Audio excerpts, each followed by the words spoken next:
Hello friend, मैं सुनील शुक्ला आप लोगों का इस इकोनॉमिक्स की जर्नी में स्वागत करता हूं। ये मेरा आज 15वां लेक्चर है। इसके पूर्व में मैंने 14 लेक्चर और लिए हैं। जो स्टूडेंट हमसे पहली बार जुड़ रहे हैं तो वो इसके पूर्व में 14 लेक्चर और हुए हैं। वो इस मंजिल पे जाने का, यानी जो इस एग्ज़ाम को आप टारगेट कर रहे हैं, उस एग्ज़ाम यानी उस मंजिल तक जाने के लिए ये हम सीढ़ी दर सीढ़ी चढ़ रहे हैं। ये आज मेरी 15वीं सीढ़ी है। जो 15वीं सीढ़ी पर डायरेक्ट आए हैं वो पहले जाकर पहली सीढ़ी से आना शुरू करें, जिससे जो मैं तारतम्यता बनाता जा रहा हूँ इस मंजिल पे ले जाने के लिए, आप उस सीढ़ी से पहली सीढ़ी से आएंगे तो आपको काफ़ी सहज महसूस होगा और आपका कॉन्सेप्ट इकोनॉमिक्स को लेकर बहुत मजबूत बनता चला जाएगा, जो कि इस एग्ज़ाम की ज़रूरत है। बिना आप कॉन्सेप्ट के इस एग्ज़ाम के इर्द गिर्द भी नहीं जा पाएंगे। आप ये अगर सोचते हैं कि रट के हम कुछ कर सकते हैं तो आप मिसगाइडेड हैं।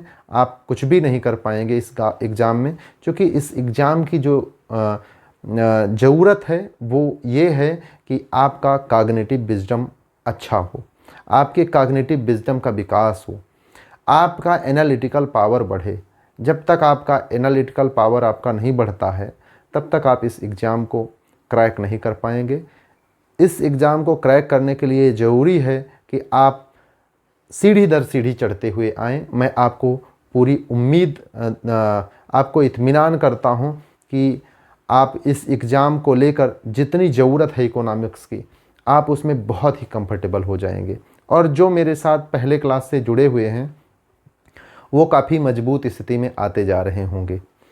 मैंने इतना आसान शब्दों में समझाने का प्रयास किया है, मुझे लगता है कि मैंने आप लोगों को काफ़ी कंफर्टेबल कर दिया होगा कि आपको किताब पढ़ने में भी काफ़ी सहूलियत होती होगी और पेपर में भी आप हेडलाइन देख के पूरा उसका निचोड़ समझ जाते होंगे। मेरा उद्देश्य यही है और हर एक टीचर का यही उद्देश्य होता है कि अपने स्टूडेंट को उस सब्जेक्ट में कंफर्टेबल कर दिया जाए। कोई 100% नहीं दे सकता है और मैं भी 100% आप लोगों को नहीं दे पाऊँगा, लेकिन यह है कि मैं इतना ज़रूर कर दूंगा कि आपके लिए इकोनॉमिक्स हमेशा के लिए आसान हो जाएगी। आपको मैंने बुक भी बताई है मिश्रा एंड पुरी सर की, वो आप पढ़ सकते हैं, बहुत अच्छी बुक है। और मैंने NCERT की बुक बताई है क्लास 11th की, वो आप जाकर पढ़ सकते हैं। और रही बात नोट्स की, मैं नोट्स आप लोगों को प्रोवाइड कराऊंगा। जो मैं बोल रहा हूं ऐसे ही मैं आपको नोट्स दे दूंगा, आप उस नोट्स को पढ़ के अच्छा हो सकता है। लेकिन ये ज़रूरी है कि आप जो है पढ़ना शुरू कर दें। हमें उम्मीद है कि दीपावली में आप दृढ़ संकल्पित भी हुए होंगे कि मैं एग्ज़ाम को लेकर अब एक नई जो है जोश के साथ आप आ गए होंगे। ठीक है, तो मैं इसके पहले क्लास में जो पढ़ा रहा था उसी से लिंक करते हुए मैं आगे की क्लास शुरू करता हूँ। मैं आप लोगों को बता रहा था कि यदि किसी भी देश की तरक्की के लिए ये ज़रूरी है कि उस देश का उत्पादन बढ़े।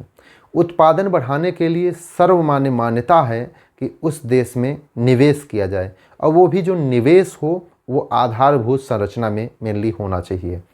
तो निवेश करने के लिए हमारे पास पूंजी की आवश्यकता होती है, और पूंजी दो प्रकार की होती है, एक घरेलू पूंजी और एक विदेशी पूंजी।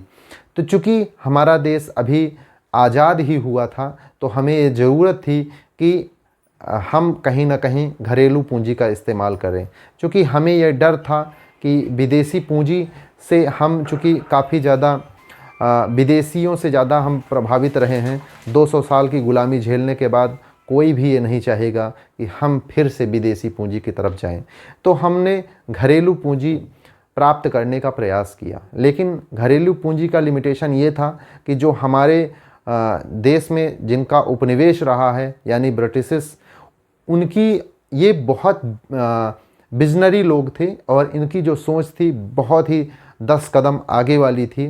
तो इन्होंने जहाँ जहाँ पे उपनिवेश लगाया तो यहाँ उस देश में इन्होंने दो चीज़ को आगे नहीं बढ़ने दिया। एक कंपनी के कॉन्सेप्ट को हमेशा डिमोटिवेट किया, और दूसरा बैंकिंग को।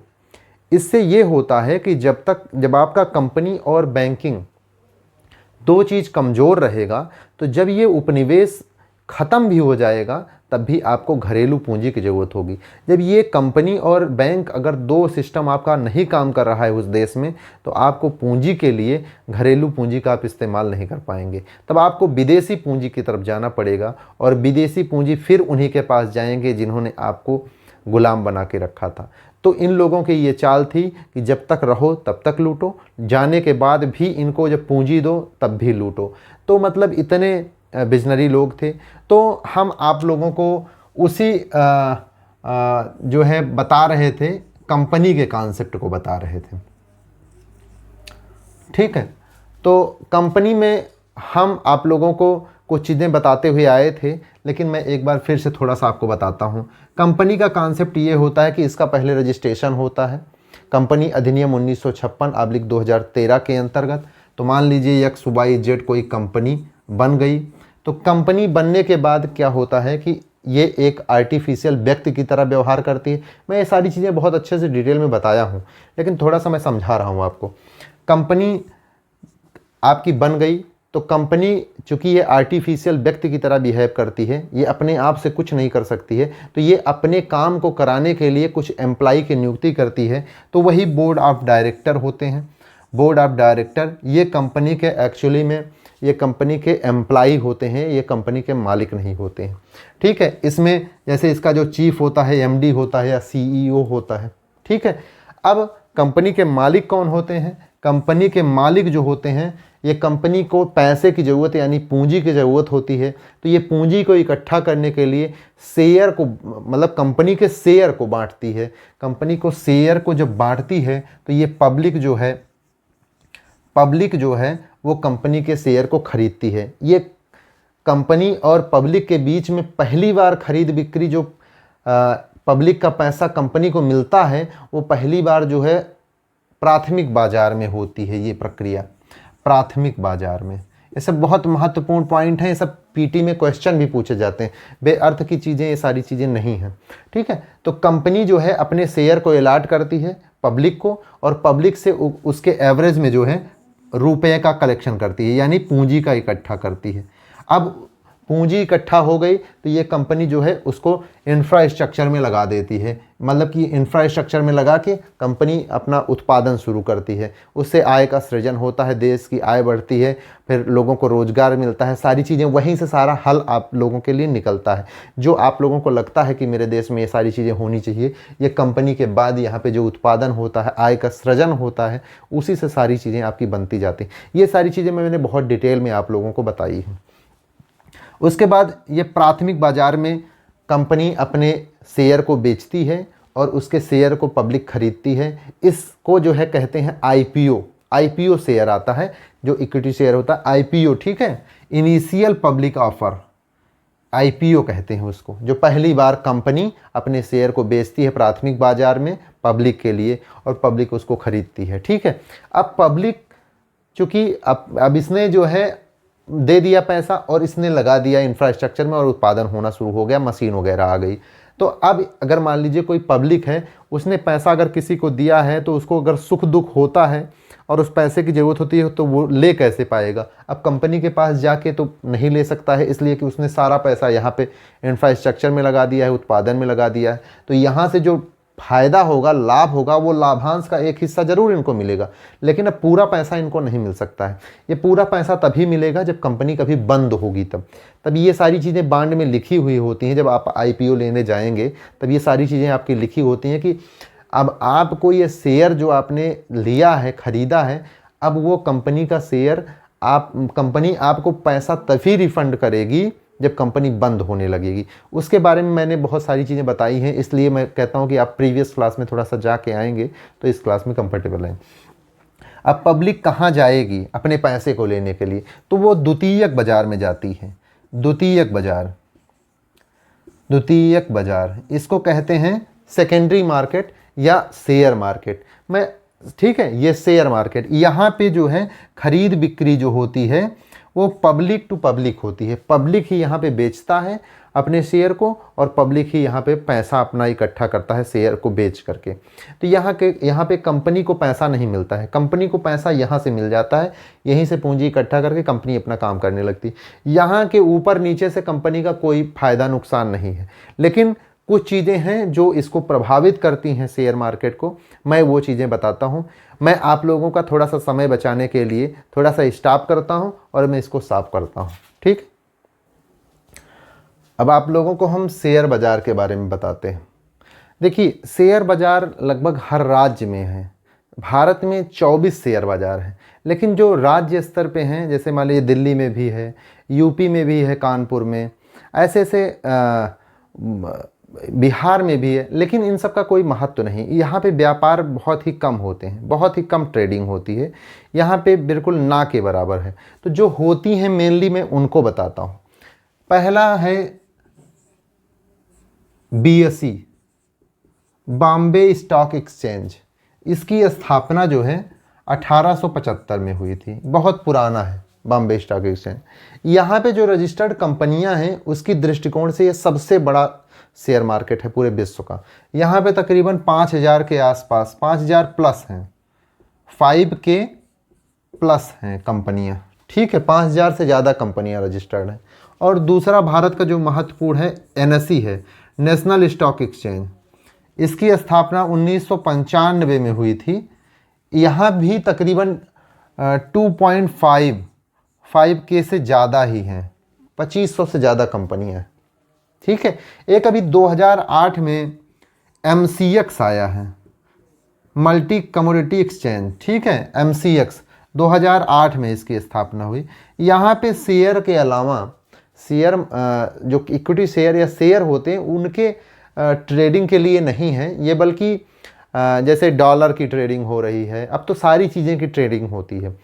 अब इसका बहुत बड़ा महत्व है। जैसे आप समझें कि अगर अभी आपको सही से आपने पढ़ा हो और सही से आपको जानकारी हो, तो आप डॉलर की कीमत देख रहे हो कि गिर रहा है, तब आप उसको ख़रीद लें, और डॉलर की कीमत जैसे बढ़े आप बेच सकते हैं। तो इससे आपको काफ़ी अच्छा प्रॉफिट हो सकता है।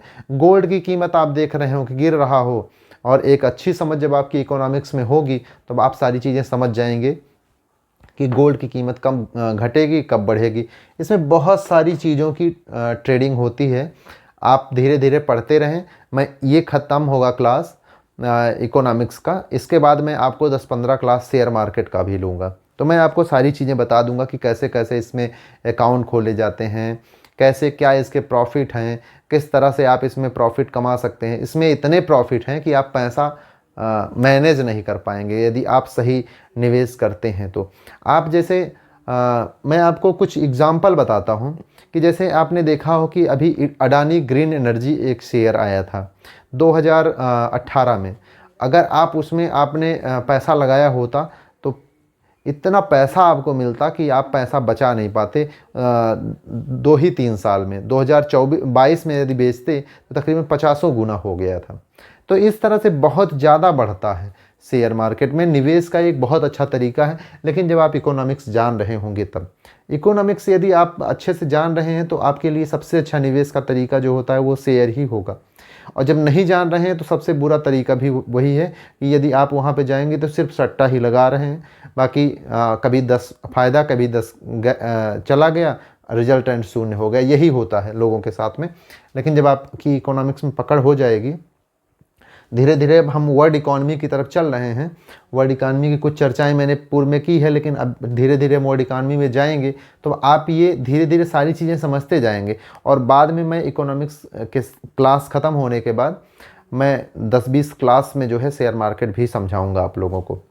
तो ये हमारे यहाँ BSE है, बॉम्बे स्टॉक एक्सचेंज, और NSE, इनका सबका जो है जो मुख्यालय है वो मुंबई में ही है, ठीक है। अब हम आप लोगों को कुछ और महत्वपूर्ण शेयर बाज़ार के बारे में मैं बताता हूँ। एक है डाउ जोन्स। डाउ जोन्स जो है ये अमेरिका का ये व्यापारिक दृष्टि से सबसे बड़ा शेयर बाज़ार है, डाउ जोन्स, ठीक है। और ये एक नास्डाक है। नास्डाक भी अमेरिका का ही बहुत बड़ा शेयर मार्केट है, लेकिन यहाँ पे सिर्फ आईटी सेक्टर की जो कंपनियां हैं, आईटी सेक्टर की जो कंपनियां हैं उनके शेयर का ही ट्रेडिंग होती है। इसमें भारत की सबसे पहली जो कंपनी थी रजिस्टर्ड होने वाली यानी लिस्ट होने वाली, वो थी इन्फोसिस। ठीक है। और तीसरी आपने सुना होगा निकेई। निकेई ये जापान का जो है एक बहुत बड़ा शेयर मार्केट है। ये कुछ महत्वपूर्ण शेयर मार्केट हैं, इनके बारे में थोड़ा सा आप एक सरसरी नज़र आप रखें, कभी कभी पूछता है इन सारी चीज़ों के बारे में। अब मैं आप लोगों को चलता हूँ शेयर मार्केट को प्रभावित करने वाले कारक की तरफ। कौन कौन से कारक हैं जो शेयर मार्केट को प्रभावित करते हैं? शेयर मार्केट को प्रभावित करने वाले कारक, शेयर मार्केट को प्रभावित करने वाले कारक। तो इसके बारे में मैं आपको बताता हूं। इसमें पहला है आर्थिक कारक। ठीक है, पहला इसमें है आर्थिक कारक।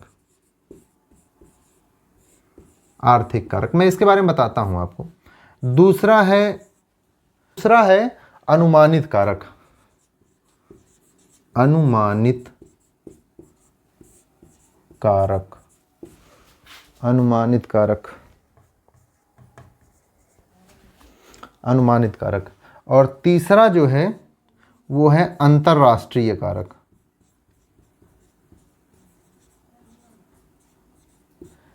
अब मैं अंतर्राष्ट्रीय कारक पे जब आऊँगा तब आपको वर्ल्ड इकोनॉमी में एफडीआई और एफपीआई के बारे में मैं बताऊँगा। ठीक है। अब मैं तब तक जो है पहले आर्थिक कारक आप लोगों को समझाता हूँ। जैसे मान लीजिए कोई कंपनी है, किस तरह से आर्थिक प्रभाव पड़ता है।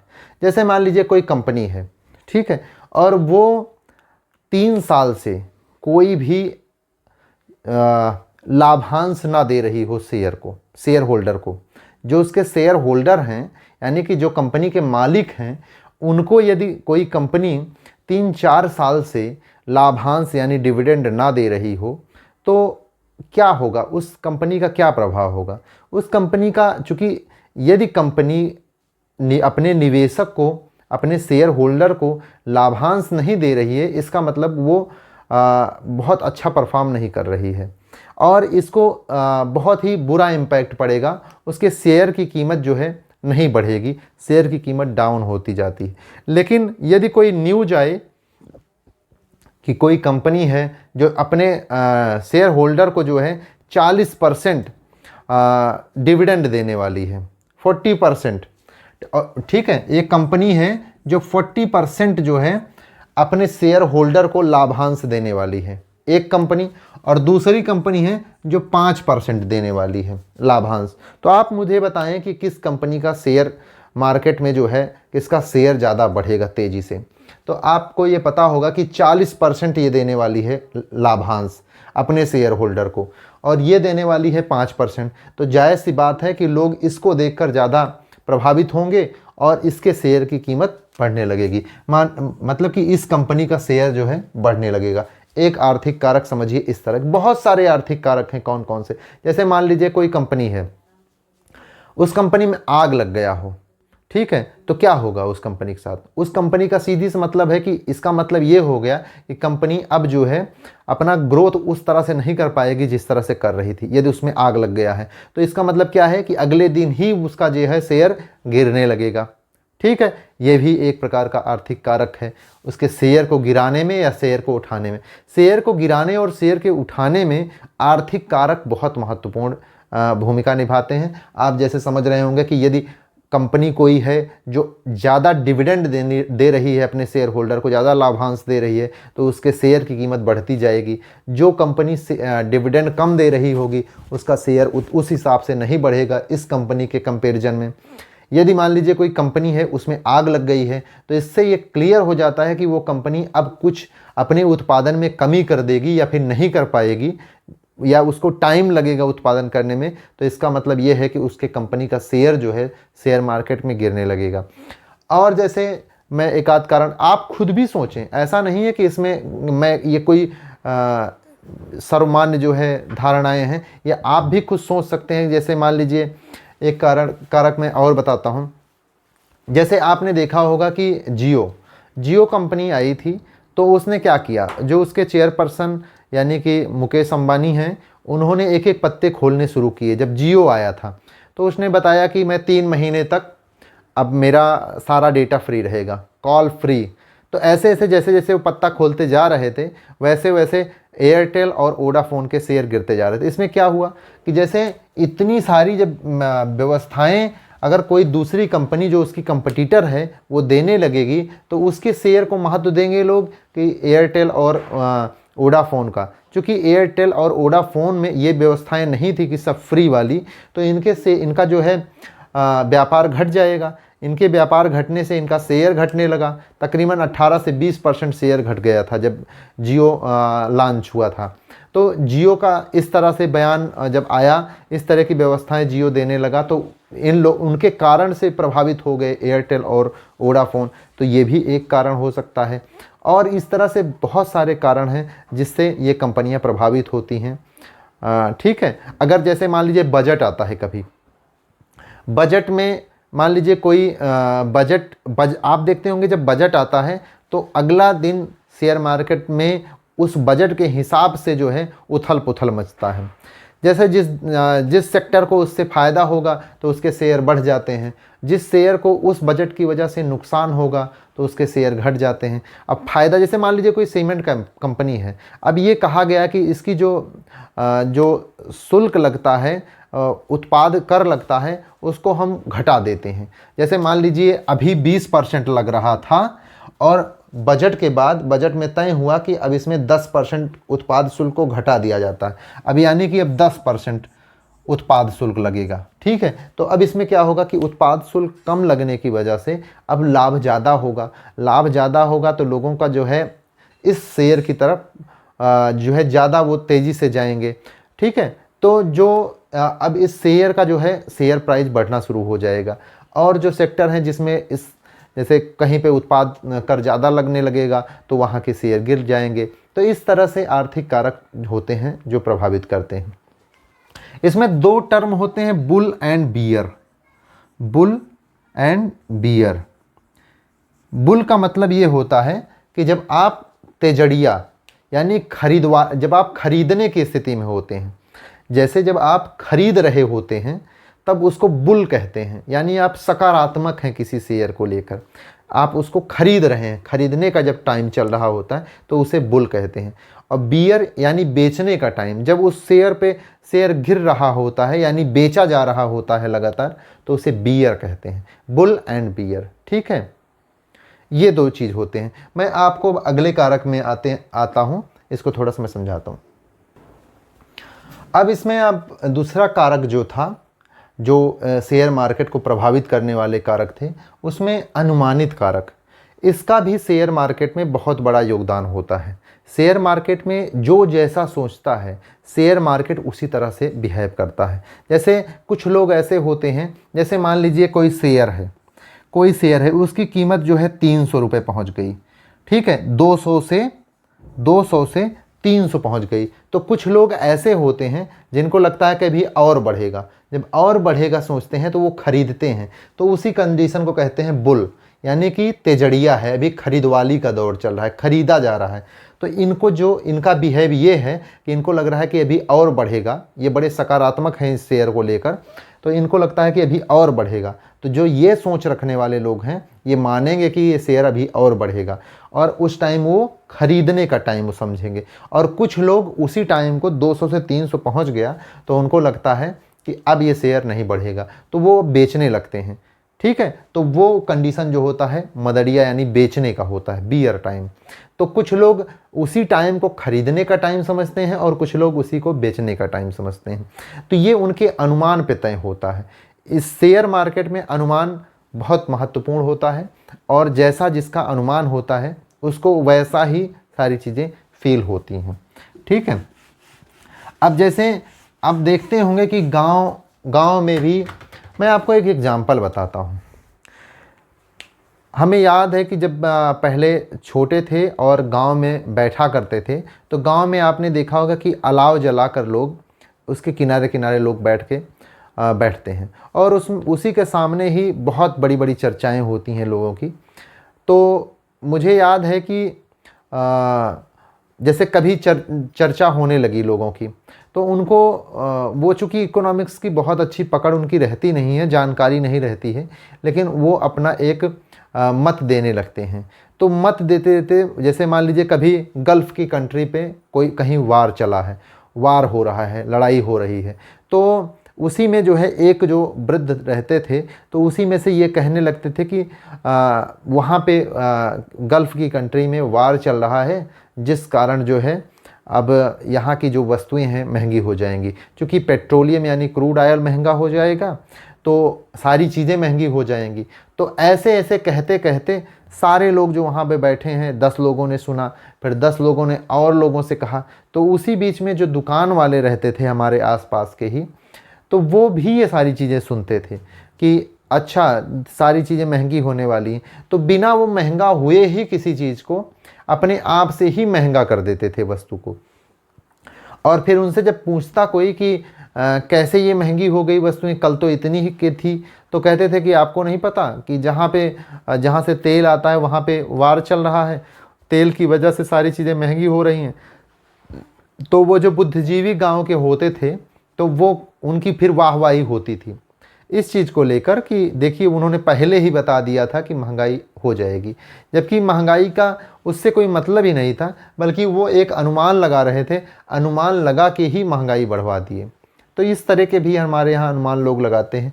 ऐसे ही अनुमान शेयर मार्केट में भी लोग लगाया करते हैं कि जिस तरह से सोचते हैं वो उस तरह से शेयर मार्केट उनका बिहेव करता है। ठीक है, तो इस तरह की एक अपनी धारणा होती है शेयर मार्केट को लेकर। कुछ आप भी सोच सकते हैं अपने हिसाब से, आप अपने हिसाब से सोचिए। जब तक आप अपने आप से कुछ नहीं सोचेंगे तब तक आप इकोनॉमिक्स में बहुत अच्छा नहीं कर पाएंगे। इसीलिए मैंने सारे डायमेंशन को आपके लिए खोल दिया है। तब आप भी कुछ सोचें कि कैसे कैसे अनुमान लोग लगाते होंगे। ठीक है, ये सारी चीज़ें जो मेन चीज़ें हैं मैं आपको बता दे रहा हूँ, बाकी आप खुद भी कुछ सोचें। ठीक है, एक और मैं उदाहरण आप लोगों को बताता हूँ अनुमान लगाने का। अपने यहाँ ऐसे ही शेयर मार्केट में कमोबेश लोग कुछ अपने तर्क होते हैं, उनको रख के कसौटी पे कस के अपने हिसाब से तर्क लगाते हैं, अनुमान गेस करते हैं। वैसे ही मैं एक अनुमान आपको और बताता हूँ। एक बार जो है उत्तराखंड में, ये कहानी ही समझ लीजिए लेकिन अनुमान लगाने का एक तरीका है। एक बार उत्तराखंड में बाढ़ आई और दिल्ली में टमाटर की कीमत बढ़ गई। कैसे कि लोगों ने कहा, जो वहाँ के टमाटर विक्रेता थे उन्होंने कहना शुरू किया कि ये टमाटर की कीमत इसलिए बढ़ गई है कि चूँकि हम लोग जहाँ से टमाटर लेके आते हैं वहाँ बाढ़ आ गई है। बाढ़ कहाँ पे आई है? उत्तराखंड में। जबकि सत्यता ये है कि टमाटर का उत्पादन उत्तराखंड में उतना नहीं होता है कि वो निर्यात कर पाएँ। यानी कि टमाटर उत्पादन में उत्तराखंड का कोई बहुत महत्वपूर्ण योगदान नहीं है। टमाटर कहीं अन्य से आता है, लेकिन उनको एक बहाना मिल गया कि वहाँ बाढ़ आई है, तो लोग ये जानते नहीं हैं कि कहाँ से आता है। तो इस तरह से भी अनुमान लगा के लोग जो है चीज़ों का रेट बढ़ा देते हैं। रेट बढ़ाने से उनका एक अनुमान जो है ऐसे इस तरह से रिएक्ट करता है। इसी तरह अनुमान इसमें भी होता है, शेयर में भी, ये गेस करते हैं ऐसी चीज़ें होंगी और कुछ बढ़ने वाला है, अभी 300 तक आ गया है, अभी और बढ़ेगा, तो कुछ लोग ख़रीद लेते हैं और कुछ लोग मान लेते हैं कि नहीं अब नहीं बढ़ेगा तो बेच देते हैं। ऐसी ऐसी चीज़ें होती हैं। आप भी कब ख़रीदना है कब बेचना है धीरे धीरे सीख जाएंगे जब आपको वर्ल्ड इकॉनमी की समझ हो जाएगी तो। ठीक है, अब हम तीसरा कारक आपको थोड़ा थोड़ा बताते हैं, अंतर्राष्ट्रीय कारक। इनका किस तरह से योगदान होता है शेयर मार्केट में। अब आपको इसको जानने के लिए मैं थोड़ा सा आपको एफडीआई की तरफ ले चलता हूँ, फॉरेन डायरेक्ट इन्वेस्टमेंट की तरफ। इससे पूर्व मैं आपको एक बार फिर से रिकॉल कराता हूँ कि भारत की स्थिति 1991 में बहुत ही ख़राब हो गई थी। तो उसके पास एक ही ऑप्शन था कि वो एफडीआई के लिए अपने द्वार खोल दे। तो उसने 1991 में अपने द्वार खोल दिए। ठीक है, 1991 में एफडीआई के लिए अपने देश के जो बॉर्डर के द्वार थे उनको खोल दिया। लेकिन अब इनके अंदर ये क्षमता होती है एफडीआई के अंदर कि इस देश के जो कंपनियां हैं उनमें तकनीक, पहला तकनीक उनकी बहुत अच्छी होती है, ठीक है, और दूसरा वहाँ की पूंजी बहुत ज़्यादा है और वहाँ के लोग बड़े उद्यमी होते हैं, बहुत बड़े बिजनेस माइंड के होते हैं। ये तीन चीज़ें उन लोगों की बहुत खासियत है, ख़ास बात है उनकी। तो जब इन एफडीआई को परमिशन मिल गया भारत देश में आकर निवेश करने और उत्पादन करके व्यापार करने का, तो अब वो ये 1991 में एफडीआई को मंजूरी मिल गई। तो उनकी खासियत यह है कि उनके यहाँ की तकनीक बहुत अच्छी है। तकनीक के अच्छे होने से क्या होगा कि उत्पाद जो उनका होता है बहुत ही सस्ता हो जाएगा, क्योंकि उन्होंने बहुत ही अच्छी क्वालिटी की मशीनों का इस्तेमाल करते हैं अपनी तकनीक की वजह से। तो उनका जो है उत्पादन लागत भी कम हो जाती है और जो उनके उत्पाद होते हैं उनकी गुणवत्ता भी बहुत अच्छी होती है और पूंजी की कोई कमी उन देशों में नहीं थी, तो कितना भी अच्छे से निवेश कर लेते थे। और उद्यमी वो बहुत ही अच्छे बिजनेस माइंड के होते हैं। जैसे अपने देश में भी आप देखते होंगे कि यूपी बिहार के लोग किसी को दबा के ज़रूर आगे बढ़ सकते हैं, किसी का मतलब कि सहारा लेकर, लेकिन वो जैसे मारवाड़ी जाति के लोग होते हैं, जैसे सिंधी लोग होते हैं, पारसी लोग होते हैं, कुछ पंजाबी लोग होते हैं और ये जो कायस्थ में आते हैं, ऐसे लोगों के बराबर हम लोग नहीं पहुंच सकते हैं, क्योंकि इनका एक माइंड सेट है। जैसे मान लीजिए कोई अन्य वर्ग का आदमी है, वो बिजनेस में जाता है तो वो चाहता है कि एक ही दिन में सब कुछ मैं कर डालूं, जो कि संभव नहीं है। वो उसके अंदर वो चीज़ें नहीं होती हैं, वो पेशेंस नहीं होता है कि वो धीरे धीरे सीढ़ी दर सीढ़ी चढ़े। वो बल्कि चाहता है कि मैं एक ही दिन में सबको पिछाड़ के सबसे आगे चला जाऊं, इस कारण से वो आगे नहीं बढ़ पाता है। यानी कहने का मतलब है कि उनके अंदर उद्यम की अच्छी मतलब अच्छे वो बिजनेसमैन नहीं होते हैं भारत के लोग कंपैरिजन में विदेशियों के, ठीक है। तो अब उनकी तकनीकी अच्छी थी, तकनीकी के पास ही इतनी क्षमता है कि अन्य कंपनियों को पूरी तरह से होपलेस कर देने की। जैसे अब आप देखें कि अभी भी आप देखें तो सारे सेक्टर में, कपड़ा उद्योग में देखें तो सारी जो विदेशी कंपनियां हैं यही भरी पड़ी हुई हैं। और भी जैसे आप इसमें देखें क्या कहते हैं, इलेक्ट्रॉनिक डिवाइसों में mobile company, TV company, fridge, cooler, AC जितने हैं सब लगभग भारत के बाहर के ही विदेशी कंपनियों का ही इसमें दबदबा बना हुआ है। तो ये किस लिए? चूँकि इनकी तकनीक अच्छी है, तकनीक अच्छी होने से इनकी लागत भी कम हो जाती है और गुणवत्ता भी बहुत अच्छी हो जाती है, ठीक है। तो ये चीज़ें होती हैं। तो भारत के जो और उद्यमी थे 1991 में, तो वो इनसे कम्पीट नहीं कर पा रहे थे एफडीआई से। तब मनमोहन सिंह के पास ये लोग अपना मत रखे कि हमारे पास तो ये सारी समस्याएं हैं, हम इनसे तो कभी कम्पीट नहीं कर पाएंगे, हम तो सब ख़त्म हो जाएंगे।